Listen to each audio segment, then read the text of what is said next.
Welcome to the Public Works Committee meeting for October 20th, 2015. Item number 1. Consider approval of the Public Works Committee minutes of October 6, 2015. Any additions or changes?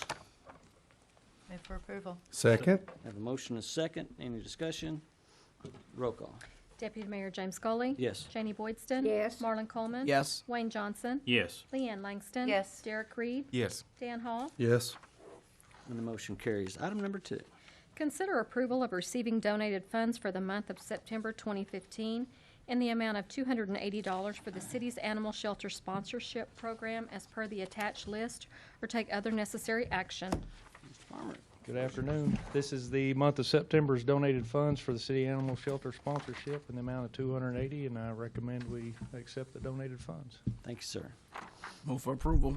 Second. Have a motion and a second. Any discussion? Roll call. Deputy Mayor James Scully. Yes. Janie Boydston. Yes. Marlon Coleman. Yes. Wayne Johnson. Yes. Leanne Langston. Yes. Derek Reed. Yes. Dan Hall. Yes. And the motion carries. Item number 3. Consider approval of the City of Muskogee Adopt a Street program, including program rules, release agreement, and application form, or take other necessary action. Mr. Coleman. It was about several weeks ago where we presented a program or draft program to move forward to work with the Public Works staff to come up with something where we can have an Adopt a Street program in place where residents and organizations can participate to adopt streets for rehab or various components. I want to take this opportunity to thank Mr. Stewart and his staff because they were responsible for spearheading the committee and making certain that everyone was where they needed to be and that the actual program was drafted up. A copy of the program appears in our packets on today, and I'll yield to Mr. Stewart if he has any other additional comments, but I certainly want to publicly thank him and his staff for being the actual people to draft the program, to assemble us together to review it, and make certain that it's where it is today. Thank you very much, Counselor. I'll pass those acclimates off to Francie Martin. She's the one that really worked diligently on this. As staff, we helped her review it, but she actually put it together. It's a program that we've kind of looked at. We took pieces from the Oklahoma Department of Transportation and the Tahlequah Public Works Department. Of course, this is a program we've not had before like this, so we'll have to tweak it as we get into it, but we feel it's a very good start, so we recommend approval. And I move for approval. Second. A motion and a second. Any other thoughts or discussion? Roll call. Deputy Mayor James Scully. Yes. Janie Boydston. Yes. Marlon Coleman. Yes. Wayne Johnson. Yes. Leanne Langston. Yes. Derek Reed. Yes. Dan Hall. Yes. And the motion carries. Seeing that we have no citizens wishing to address this committee, we are adjourned. I'd like to call to order today's Finance Committee meeting for October the 20th, 2015. I have 2 items of acknowledgement. Is it okay if we can just move those to the bottom of the agenda with no action? Okay, so we'll go to item number 1. Consider approval of Finance Committee minutes of October 6, 2015. Move for approval. Second. I have a motion and a second for the approval of the minutes. Any discussion? Roll call. Deputy Mayor James Scully. Yes. Janie Boydston. Yes. Marlon Coleman. Yes. Wayne Johnson. Yes. Leanne Langston. Yes. Derek Reed. Yes. Dan Hall. Yes. Item 1 passed. Item number 2, please. Consider approval of all claims for all city departments, September 30th, 2015 to October 12th, 2015. Do we have a report from the Purchasing Committee? Yes, sir. The purchasing committee met earlier today, and we reviewed the report of claims, and we're continuing to refine the review of items that went out for bids and quotes, and so we're seeing that, and we're getting closer and closer to what we're more comfortable with as we go out for quotes. So I move for approval. Second. I have a motion and a second. Any further discussion? Roll call. Deputy Mayor James Scully. Yes. Janie Boydston. Yes. Marlon Coleman. Yes. Wayne Johnson. Yes. Leanne Langston. Yes. Derek Reed. Yes. Dan Hall. Yes. Item 2 passed. Item number 3. Consider approval of awarding the low bid for furnishing uniforms for certain City of Muskogee employees to UniFirst Uniform, or take other necessary action. Mr. Wembley? Council and also the chair, we'd like to say thank you for allowing me to be here to talk about our uniforms. We can see that our uniforms are a great safety to our employees. One thing we was looking at is a contract that we have had with Clean. Now, our contract with Clean was a period of 1 year, with the option to renew 2 additional years. The contract started with Clean on October 2013 to October 2015. One thing we was looking at is that this is what our employees were now. This is to deal with, for instance, when they're in the street, you can really see the worn out of the uniform, how long we have had the uniforms. But really, this took care of the safety, particularly in the daytime. But when it got dusk dark or got cloudy, it was hard for you to see this uniform. Then they had to wear the vest, and the vest had the reflected stripes on it, and that really protected them when lights would hit that. So our safety team asked us to look at something that will really help our employees that work in the street. And one thing we looked at was this, with the reflective stripes. These are, for instance, if they work in the street at night, this would take care of not wearing the vest. And so this really provided safety for these ones. I was just thinking, we have different colors here, like the ones that work in the street. We looked at this color here, the gray. It is a blend, and likewise, it's breathable. That would help them in that area there, and it comes in long sleeve too. UniFirst is the one that really provide the low price for us, the low bid. They looked at, for instance, with the shirts, it's 31 cents. Clean had it at 36 cents, and then along with jeans that would go with this. I think their jeans, for instance, if we did a total with Clean, it would be $6.16. With UniFirst, it's $5.83. That is a saving of 33 cents. That's with that. Our budget that we had for last year was $143,060. We actually spent of that budget was $100,628.44. That was a saving of $42,431. And so even this year, the budget will be still $143,000. So really, you can say that we're still saving money with our new uniforms. And everybody is looking for new uniforms. All our employees are, because they have continued to call me and say, when are we getting new uniforms? I think this will be something that will build up their morale when they have something new, wearing something new. Particularly the color orange. A lot of them think that they have escaped from the prisoner. So they're working on our streets. But if we can get away from that, get them something new, I think that would build the morale up with our employees. And that's why we're opening up to the council to really look at going with UniFirst. They will take care of everything and providing us for the first year. We get new uniforms, 11 shirts, and also 11 slacks. And so if any problems that take place, then within that year's time, they will take care of it and work on it. So I'd like to ask the council to go with UniFirst in providing the morale to help our staff members. Move for approval. Second. We have a motion and a second. Any further discussion?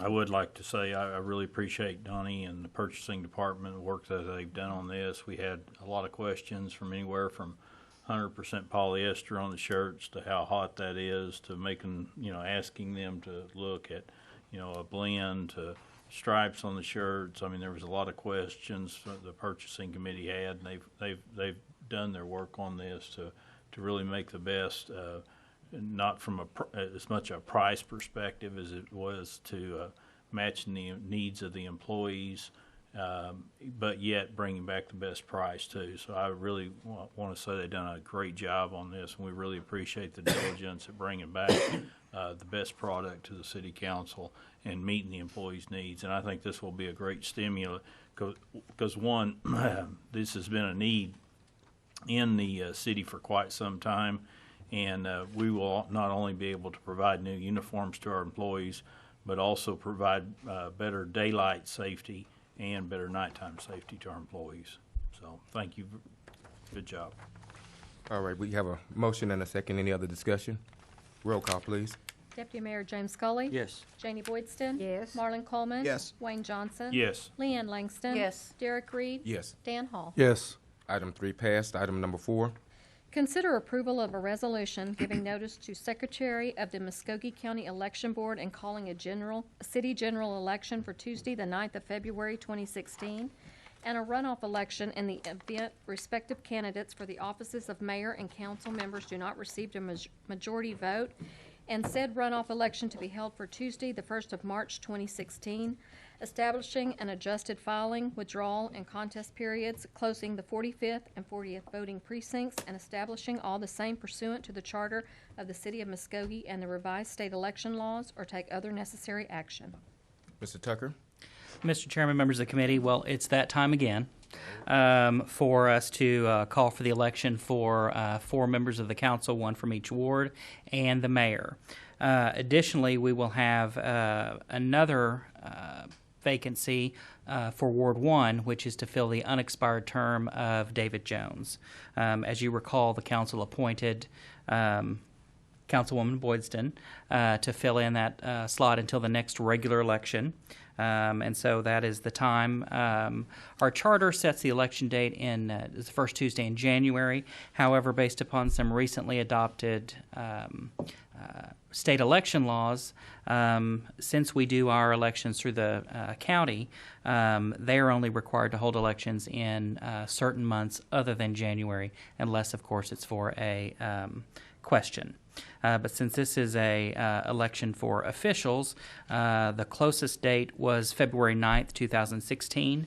And if we do the election that date, it will allow us to meet the other deadlines that are set forth by the charter, including the time period for filing for candidacy, and also the seating of the council. Because if you all remember, when we did our latest charter revisions, we wanted the election to be earlier in the year so that the newly elected officials would have time to participate in the budget process. So this resolution will call for the election on February 9th. It will also set the candidacy period for beginning November 9th of this year and closing Thursday, November 12th.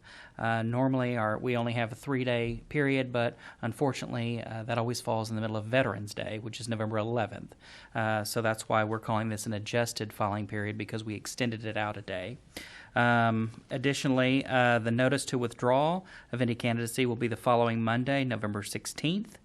And then the election, as I said, will be February 9th. This resolution also closes 2 voting precincts, and many of you who've been here for a couple of years will know that every election we've closed these 2 precincts because there are no residences in them, and those are the 45th and 40th precincts. Happy to answer any question. I recommend approval. All right. Approval. Second. Motion and a second. Any further discussion? I noticed when Roy presented that he looked down this aisle. I'm just putting that on the record. I guess we could invite everybody to register to run for a position. I mean, it's kind of exciting when you have people in our community that feel like they want to volunteer to run for these seats. So I suggest that if you think you want to run for Ward 1, 2, 3, or 4, come out and sign up and run with us. It's a fun time. Thanks for the invitation for competition. Roll call, please. No competition never hurt anybody. Deputy call. Mayor James Scully. Yes. Janie Boydston. Yes. Marlon Coleman. Yes. Wayne Johnson. Yes. Leanne Langston. Yes. Derek Reed. Yes. Dan Hall. Yes.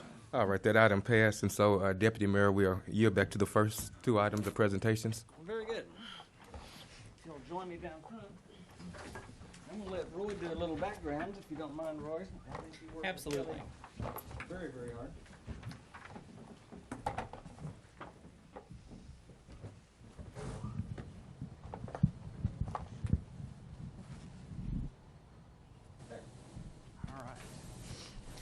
Are we on? All right. We have Kelly Beach here. He was one of our inaugural members of the Urban Renewal Authority that was reconstituted by ordinance in 2011. He was one of the heavy lifters in that program who participated in preparing the blight study identifying an area of town for the blight study, which is our urban renewal area, for also working very diligently to prepare the urban renewal plan, which the council ultimately adopted, as well as participating in a number of public hearings, and finally working very diligently to get the development that we see in the area, with Dick's opening very, very soon. So we really very much appreciate the hard work that you've done, and particularly on behalf of staff for being available at those many special call meetings that we needed in order to get this on the road. So thank you very much for your efforts making the city a better place. Thank you all, and it was an honor and privilege. Thank you all for allowing me to do that, to sit on that board, but I consider it an honor and a privilege, and I can't wait till Dick's opens up and everything else. It's going to be great. Thank you very much. We all understand, I think we all understand how much effort it is to be on these boards, and this is probably one of the more difficult boards that we've ever constituted. And to do all those properties and all the excitement that I continue to see from everybody going, wow, we're getting a Dick's, we're getting an Ulta, we're getting TJ Maxx. I mean, it's because of this leadership that has done a lot of hard digging and that sort of stuff. So, again, I just want to say thanks one more time. Thank you.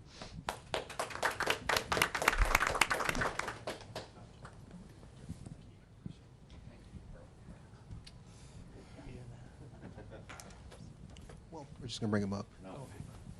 Oh, So I'd like to say something. Are we still down or up? Thank you.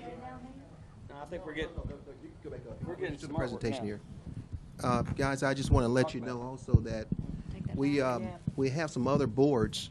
We have other boards in the city that will be coming up, and we'll be recognizing their achievements and accomplishments as well. So this is just the start of a beginning.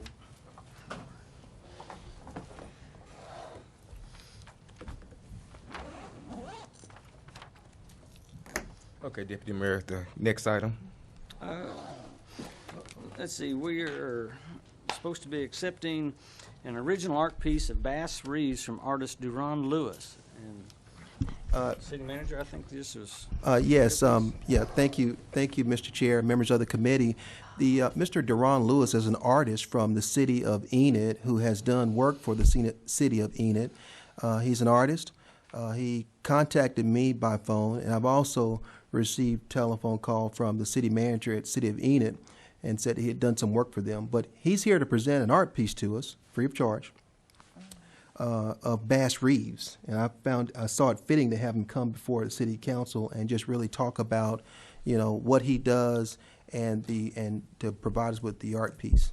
So, Mr. Lewis, how you doing? Come on up. Yeah. How's everybody?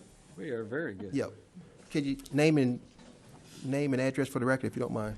Yes, my name is Duron Lewis. I live in Enid, Oklahoma. I moved there from California about 4 years ago, and got interested in the state of Oklahoma and did some research and was infatuated with the old history. So I started doing art pieces and trying to educate people who may not even know some of the things that took place in the past. So, I like my art to speak to people through, the communication itself. So I did do Bass Reeves, and this work here is done with fire. I do several mediums in name of pastel, oil pastel, dry pastel, charcoal, pencil, oil paints, spray paint. So, this is one of my, this is actually old. Archaeologists found smoke in caves in Europe and in Africa in the year of 1937, and is dated back about 25,000 years ago. Wow. But what I've done is transcended the art, the aesthetics of art, because you can use anything to create art. Is so vital these days, for the future. So I used that information and went forward with fire art. It's not known in New York, Maine, New Jersey, California, Oregon, Chicago. You all are the first ones to get fire art from Deron Lewis. Okay? All right. So this is Bass Reason. I'm presenting it to the city of Muskogee. All right. And who's going to receive this? Wow. Go ahead, Howard. Yeah, you got to come up. Oh, I would like to show you on film, me being on the news in Enid. They came and televised it live, so I would like to show you how this fire art is done, okay?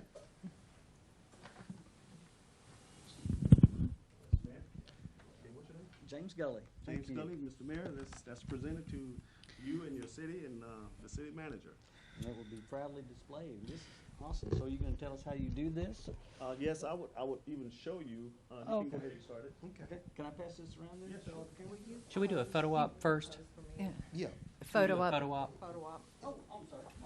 You could just kind of work our way around here. I want to make sure this. Well, when you think about it, we use the byproducts of fire for just about everything.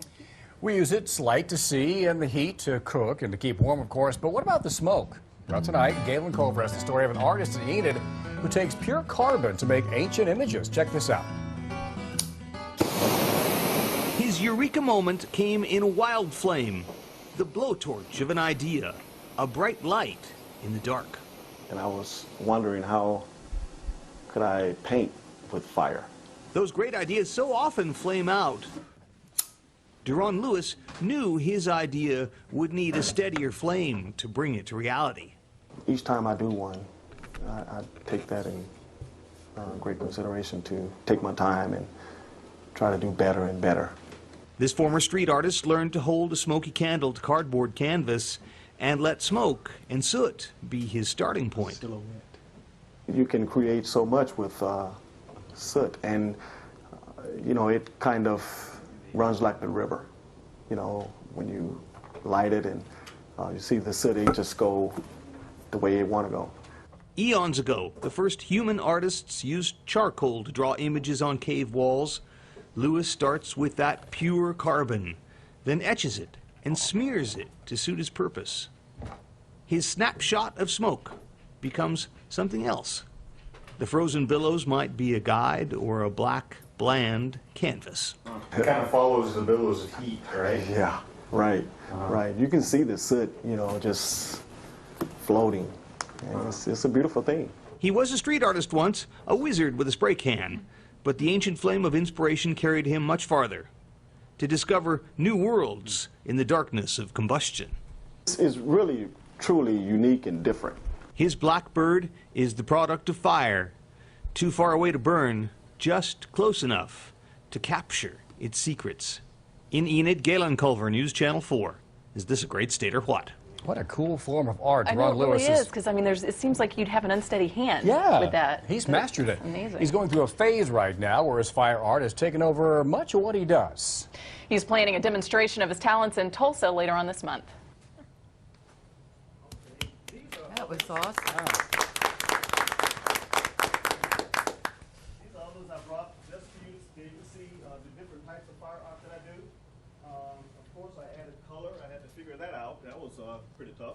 I bet. Yeah, I was wondering that was. Now, the process of doing it is very meticulous. It is extremely sensitive to the touch. Look at your microphone. Sometimes I use the tip of a feather to create the images, or a sharp needle point, just to get the fine points in there, and a magnifying glass.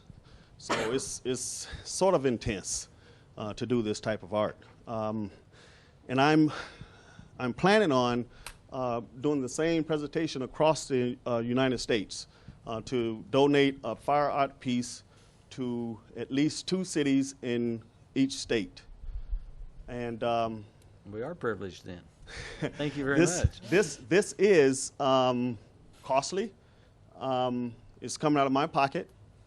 I am accepting donations. I'm not asking you to pay me for this, but, you know, to make me allow me to go forward and do the same thing for other communities. There's a segment also on the news that Channel 4 came and televised me live on, and that is the history of Enid. I did that first in the design and geographic city limits. If he could pull that, could you pull that up? I actually screwed together canvas and created the design of Enid's boundaries. And I kind of sketched on one part and then sketched on the other and then screwed it together. So it took me about 2 years to do that one. Wow. But I have a different, you have to scroll, yeah. It's the next one.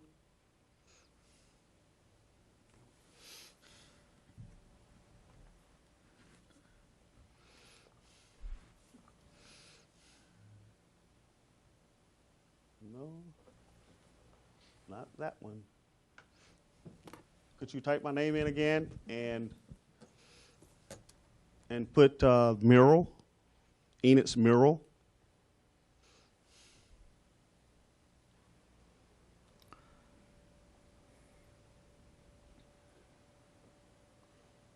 I'm sorry, give me your name again. Oh, Duron, D-U-R-O-N, Lewis, L-E-W-I-S, and Enid mural. There's the second one, yeah. Okay.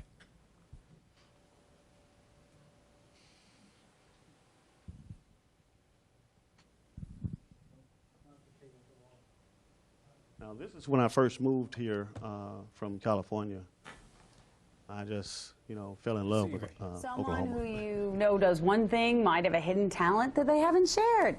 Tonight, Galen Culver has the story of a man who works for the city of Enid, but who did something else for the city on the side. Interesting to do the shirt. It's not the kind of studio where you would expect to find an art treasure or the artist himself.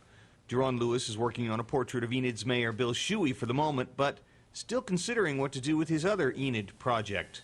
A huge historical retrospect in pencil, 2 years in the making. Well, did you ever think you'd get so wrapped up in Enid? No. Yes, that's a new one on me.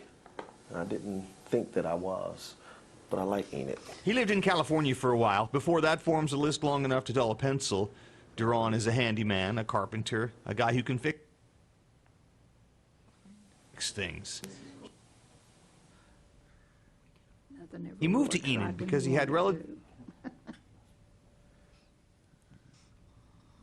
here, but the city's Cherokee Strip history drew him in further. When I first moved here, I heard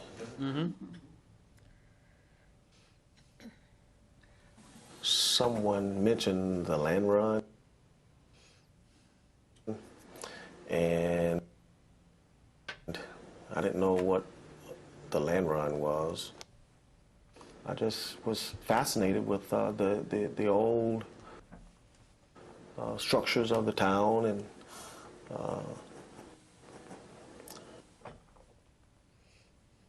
I just started sketching it. He identified with the people of more than a century ago who moved to the prairie from a long list of their own places and who put down roots. Settlers built a city. Duron rebuilt it with a graphite pencil on paper. It probably wouldn't have taken me that long if I would have just been doing art. But Yeah, we had to eat too, right? yeah. He's been an artist for a long time. Duron Lewis has sold sketches before, but from a small duplex in North Enid. No one here really expected something like this to spring forth. I was just glad. Between the mind of a restless settler and the hands of a builder, the artist in Duron Lewis found inspiration and maybe a place he can call home. In Enid, Galen Culver, News Channel 4. Is this a 7 feet 6 inches tall and 10 feet 6 inches long.